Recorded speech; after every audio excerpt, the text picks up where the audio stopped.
sebuah perlawanan untuk mereka yang menginjak-injak logika kabel tis dan lain-lain. Kita akan buktikan di sini. Kalau untuk dakwaan, kita ada catatan yang sangat krusial yang harus diketahui oleh masyarakat. Nanti detailnya sama Melisa. Karena menurut kami yang tidak tersampaikan adalah hal yang sangat penting sehingga sampai terjadi penganiayaan dengan pemberatan. Kemudian yang akan saya sampaikan di sini adalah terkait kondisi anak saya. Yang kemarin sempat ada ahli hukum menyampaikan bahwa kondisi sekarang nanti akan memperingan, itu adalah menginjak-injak logika. Nanti akan dijawab sama Melisa. Yang utama, anak saya sampai hari ini belum pulih dan kita ada bukti-bukti yang mendukung hal tersebut. Salah satunya seperti yang tadi disampaikan dari Dr. Yeremia Tatang di Mayapada. Kemudian kita juga ada bukti dari fisioterapis David. Sampai saat ini dia masih fisioterapi. Kemudian untuk psikologi kita nanti akan ada juga bukti dari Kementerian PPA yang terkait kondisi psikologis David. Tetapi secara kasat mata bisa saya sampaikan di sini bahwa kemarin saya sempat posting di Twitter ketika David berjalan. Jadi David saat ini sudah bisa berjalan, tetapi endurance-nya hanya 6 menit. Jadi dia kekuatan berjalannya 6 menit saja. Sudah jatuh berkali-kali, paling parah kemarin tanggal 8 Mei. Sampai kakinya fraktur dan harus dipasang pen. Kenapa hal itu terjadi? Besok akan dijelaskan oleh Dr. Yeremia Tatang sebagai ahli. Ada trauma yang cukup dalam di otak bagian luar sebelah kiri. Hal tersebut mempengaruhi pusat keseimbangan dari David. Itu yang motorik. Sedangkan yang kognitif, anak saya sampai saat ini belum tahu warna. Nggak bisa bedain ini warna apa, warna merah, biru, hitam. Kemudian yang motorik juga sampai detik ini anak saya belum bisa mandi sendiri. Jadi kita ada home care sampai saat ini, perawat yang 24 jam di rumah. Kemudian belum bisa memakai celana sendiri, artinya dia membungkuk gini, dia belum bisa. Pasti jatuh. Dan efek terberatnya kemarin sampai dipasang pen di kakinya. Jadi kalau ada yang bilang bahwa ini bukan penganiayaan berat, maka saya akan melawan. Ini bukan tentang anak saya, tetapi logika kita dibodoh-bodohin dengan pernyataan-pernyataan ahli hukum lah apalah. Yang paling ngerti kondisi dia adalah dokter. Dan itu ada semua di Melisa. Besok akan kita tunjukkan saat persidangan. Jadi memori jangka pendek seperti tadi sudah disebutkan, amnesia. Jadi memang dia nggak bisa ingat ini siapa. Kemudian perilaku. Kalau perilaku mungkin nanti Melisa yang jelasin ya. Perilaku. Jadi dari saya itu aja. Kalau terkait pembacaan dakwaan tadi, ya kita kawal aja. Pak Jonathan, untuk pemeriksaan saksi dari keluarga nanti siapa aja? Saya.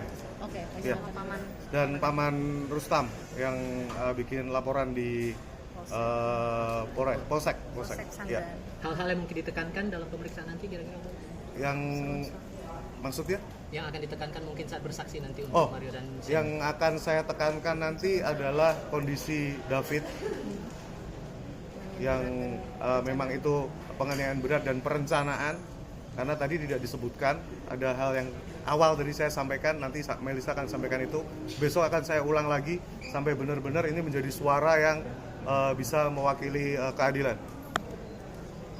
Jadi seperti itu. Saya masih mohon doa untuk teman-teman wartawan. Kita kawal terus ini. Dan kita keluarga besar akan terus mengawal kasus ini dari paman-paman saya di AMKI, Maluku Satu Darah, Ansor, Banser, dan semua akan terus mengawal kasus ini. Demikian dari saya. Wassalamualaikum warahmatullahi wabarakatuh. Silakan.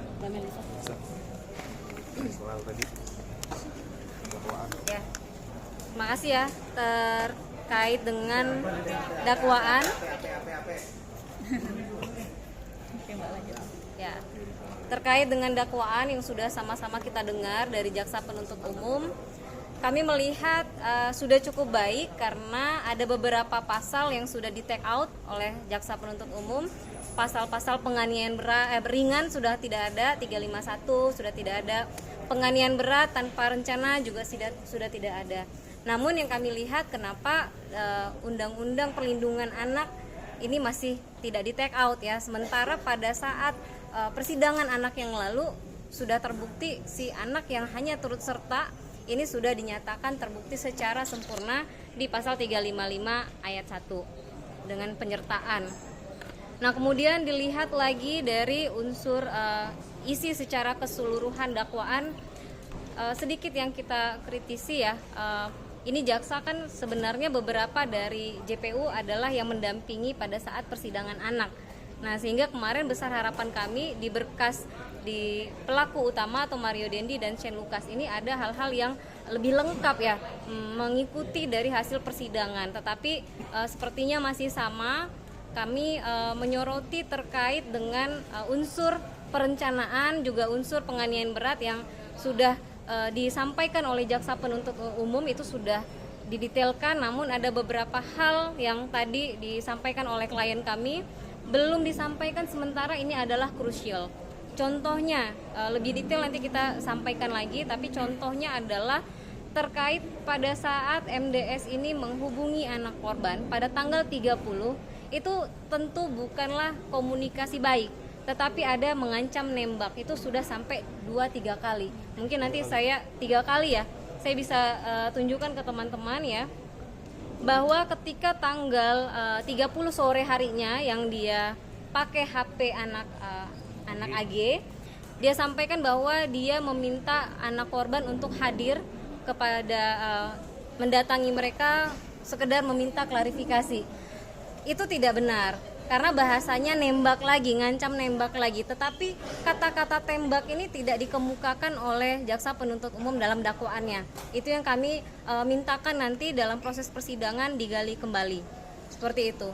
Nah, kemudian kami melihat juga dalam gambaran yang dikemukakan dalam dakwaan ini masih menyampaikan hal-hal terkait keterangan sepihak ya dari pelaku lagi, terkait persetubuhan, pelecehan. Sementara ini sudah secara jelas diperiksa dan dibuktikan, bahkan sudah diputuskan oleh hakim di pengadilan negeri ini juga bahwa tidak ada hal-hal demikian.